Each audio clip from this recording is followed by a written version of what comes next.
انفرادی سوچ ہو یا اجتماعی، کوئی بندہ انڈیویجلی سوچتا ہے، کوئی کلیکٹیولی، دونوں کی بات ہے، ذمہ داری دونوں پہ عائد ہوتی ہے۔ اگر ہم اپنی اپنی رائے سے شریعت کی رائے ڈھونڈیں تو گمراہ ہیں۔ کیوں؟ پھر ہم شریعت کی نہیں اپنی عقل کی پیروی کرتے ہیں، اور عقل سب سے ناقص ہے، جو مرور زمانہ سے چینج ہوتی ہے، جو فہم و ادراک سے چینج ہوتی ہے، جو احوال سے چینج ہوتی ہے، جو جغرافیائی چینجنگ سے چینج ہوتی ہے، یہ تو عقل ہے۔ اس لیے گرامی حضرات، ہمیں ایک ہی بات کہی گئی، آقا علیہ الصلوۃ والسلام فرماتے ہیں لا یؤمن احدکم حتی تکون ہواؤہ تابعا لما جئت بہ او کما قال۔ سرکار فرماتے ہیں تم میں سے کوئی بندہ اس وقت تک مومن ہی نہیں ہو سکتا جب تک کہ میری لائی ہوئی شریعت کے مطابق اپنے تمام احوال کو سر انجام نہ دے۔ وہ مومن ہی نہیں، وہ اپنے گھر کا سسٹم ہے، وہ اپنے محلے کا سسٹم ہے، وہ اپنے ملک کا سسٹم ہے، جب تک سرکار فرماتے ہیں میری شریعت کے مطابق وہ اپنی سوچ فکر کو نہیں بدلے گا، فرمایا لا یؤمن، وہ مومن ہی نہیں۔ پتا کیا چلا؟ ہمیں بتا دیا گیا کہ فائنل اتھارٹی آقا دو جہاں صلی اللہ علیہ وسلم، ہماری سوچ، ہماری فکر، یہ سب چیزیں بات، اس معاشرے کی تباہی کے جو اسباب ہیں، جس کی وجہ سے آج ہم تباہی کے کہانے کے قریب پڑے، ان وجوہات میں گرامی حضرات کچھ ہماری ذاتی ذمہ داری انفرادی طور پر، اور کچھ ہماری اجتماعی ذمہ داری۔ اجتماعی ذمہ داری کو اگرچہ ہمیں اختیار نہیں، لیکن انفرادی ذمہ داری کو ہمیں اختیار ہے۔ خدارا اپنے گھروں کے ماحول کو خود بنائیے، اپنے گھروں کا ماحول خود بنائیے۔ نبی کریم صلی اللہ تعالی علیہ وسلم صحابہ کرام کی جس انداز میں تربیت فرماتے ہیں، وہ معاشرہ جو گناہوں کی دلدل میں پھنسا ہوا تھا، جہاں برائیاں کر کے فخر سے اشعار لکھ کر بیت اللہ کی دیوار سے لٹکائے جاتے تھے، ہمارے آقا نے ان ساری برائیوں کا گلا کما کر دیا۔ وہ اونٹ چرانے والے پوری دنیا کے بادشاہ بن گئے، جن کا نام سن کر کیسر و کسریٰ پر بھی لرزہ طاری ہو گیا۔ یونانیوں نے 200 سال حکومت کی ہے دنیا پر، رومیوں نے 400 سال حکومت کی ہے دنیا پر، یورپ آج 300 سال سے دنیا پہ حکومت کر رہا ہے، اور مسلمانوں نے 1000 سال تک دنیا پہ حکومت کی ہے، 1000 سال تک جو دنیا پہ چھائے رہے، جن کا نام سن کر غیروں کے اندر کب کی تاریخ ہو جاتی تھی، وہ مسلمان ہیں۔ ہم آج کے دور کی 300 سال سے یورپ کی ترقی دے کے سمجھتے شاید ترقی آپ کا یہی ہے، 300 سال سے یورپ کی ترقی ہے، اس سے پہلے مسلمان تھے، اور وہ ہمارے اپنے ہی کرتوت ہیں جن کی وجہ سے ہم کی پیروی ہوگی اس مقام پہ۔ علامہ اقبال فرماتے ہیں سبب اس کا کچھ اور ہی ہے، جسے تو خود سمجھتا ہے، زوال بندہ مومن کا بے زری سے نہیں۔ وہ ہمارے اپنے کرتوت، ہمارے اپنے ہم نے انفرادی ذمہ داریوں کو چھوڑ دیا۔ جب تک ہم اپنی انفرادی رسپانسبلٹی اور اپنی کولیکٹیولی اور اجتماعی رسپانسبلٹی کو نہیں سمجھیں گے، کامیاب کیسے ہو سکتے؟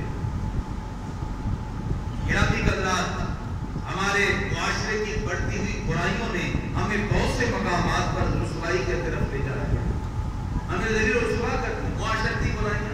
اسلام ہمیں کچھ لیمٹس بتاتا ہے۔ آج حقوق نسواں اور وومن رائٹس کا نام لے کر عورت کا استحصال کر دیا گیا، جو اسلام کے زاویہ نگاہ میں ماں، بیٹی، بہن، بیوی کی حیثیت سے ایک ایک عظمت کا مقام حاصل کرنے والی تھی، آج اس عورت کا استحصال اس برے طریقے سے کیا گیا کہ اس کا معاشرے میں کوئی مقام نہ رہا۔ کہ جہاں آج ایک چھوٹا سا پی سی او چلانے کے لیے بھی فرنٹ ڈیسک پہ ایک لیڈیز کو بٹھانا پڑتا ہے۔ سوچ بدل گئی، مغربی تقلید نے ہمیں ادا کر دیا۔ آقا علیہ الصلوۃ والسلام کی بارگاہ میں کچھ عورتیں کچھ آئیں جو غنیمت کے مال کے طور پہ، اس میں آدم طائی کی بیٹی تھی، مسلمان بھی تھی، سرکار نے اپنی کالی کملی اس کے سر پہ ڈال کے بتا دیا غیروں کی عورتیں بھی ہوں تو اسلام اس کی بھی عزت کا درس دیتا ہے، ان کی بھی عزت کا درس دیتا، اپنی تو بچیاں ہیں، غیروں کی بھی عزت کا درس اسلام یہ درس دیتا ہے۔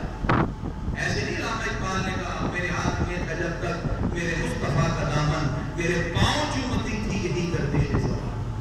مغرب کی اندھی تقلید نے ہمیں یہاں تک پہنچا دیا کہ آج ہم یزیدی فکر اپنا کر حسینی نعرہ لگا رہے ہیں. نظر و فکر جب تک تبدیل نہ ہوگی کامیابی نہیں. ورنہ آپ حرام پیسہ جیب میں رکھ کر حلال گوشت ڈھونڈنے کے لیے بازار میں پھر رہے ہو. زاویہ نگاہ جب تک چینج نہ ہوگا، فکر و نظر بدلتی ہے تو قومیں ترقی کر جاتی.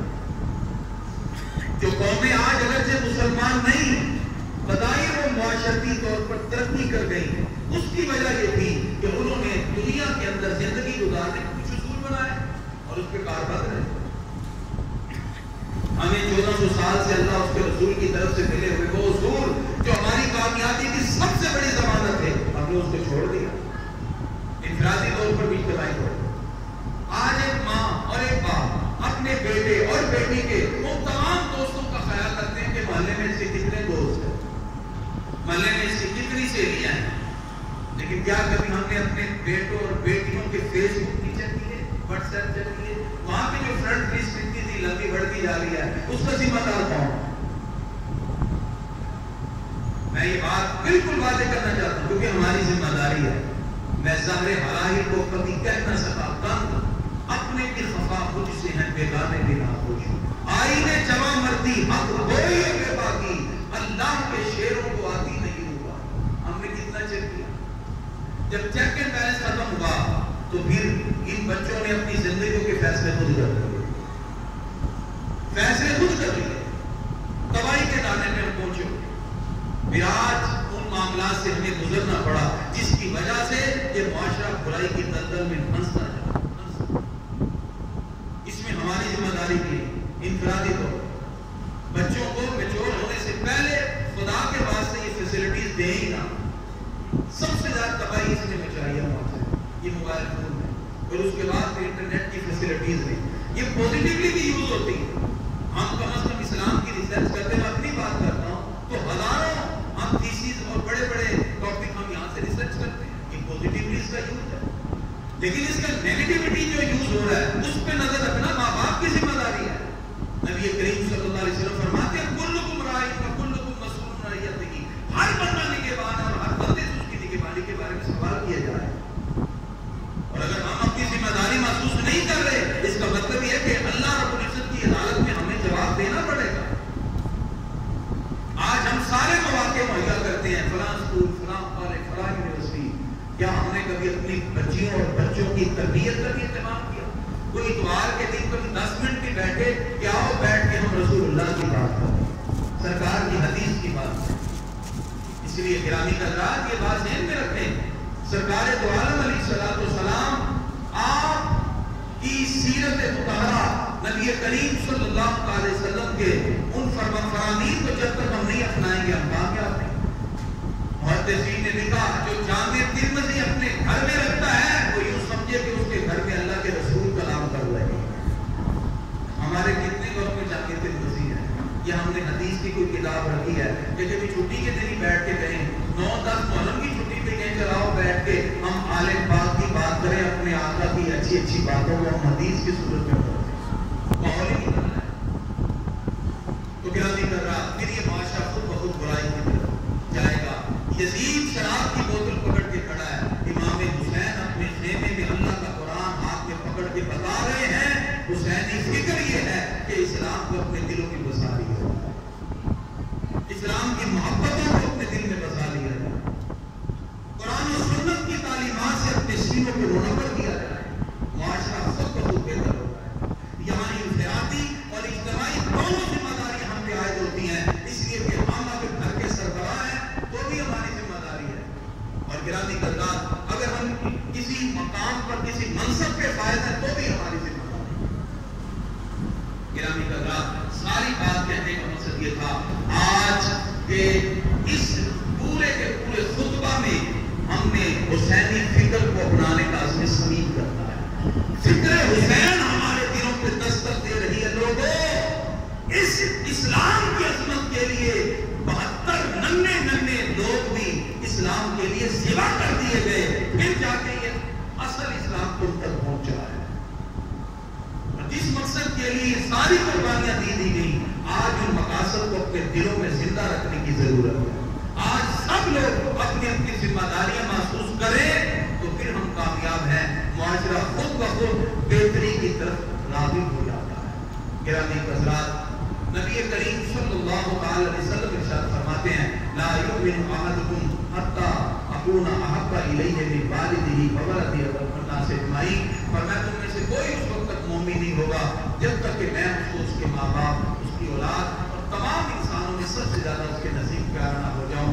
اللہ تعالیٰ اس محبت کی کیفیات کو ہم سب کے دلوں میں جگہ دے اور ہم سب کو اسلام کے ان اصولوں کے